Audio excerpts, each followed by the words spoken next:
Hello mga bebe. So ito po yung minibus ang sinasakyan ko papunta sa Princess Margaret Hospital. Okay, sa baba lang po ito ng building namin. And then number 413 minibus. Okay, so see you.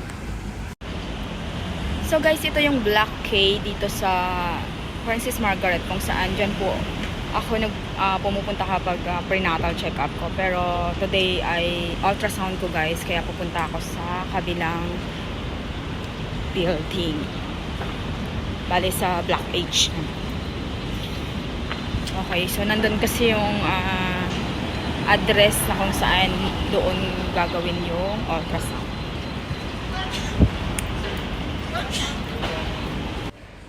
So guys, nandito na ako sa Black H, lower ground 1 ako pupunta.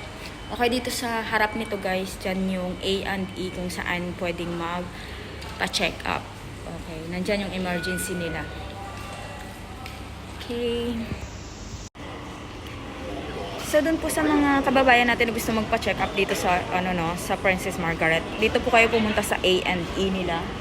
Ayan, dyan sa admission. Dyan kayo mag-start, magpa-registered. Then, pipila kayo dun sa loob. Ayan. Marami naman mag-a-assist sa inyo dyan ng mga nurse and para makapagpa-check up kayo dyan. Okay. So, tapos na ako guys magpa-ultrasound. So, ayun na nga guys. So, tapos na ako magpa-ultrasound to. Tsaka, grabe. Everything is perfect sa anak ko. Walang problema. At lahat ng parts, organs, kompleto. Okay, so maganda yung naging doktor ko doon. Kasi, in-explain niyo po sa akin lahat ng mga parts ng baby. Pinakita sa akin lahat yung parts of the body niya, lahat.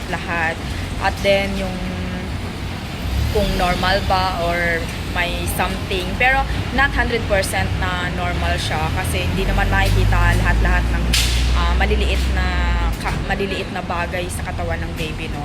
Lalo na yung sa fingers niya kasi ang galaw-galaw niya talaga, grabe. Sobrang magalaw siya.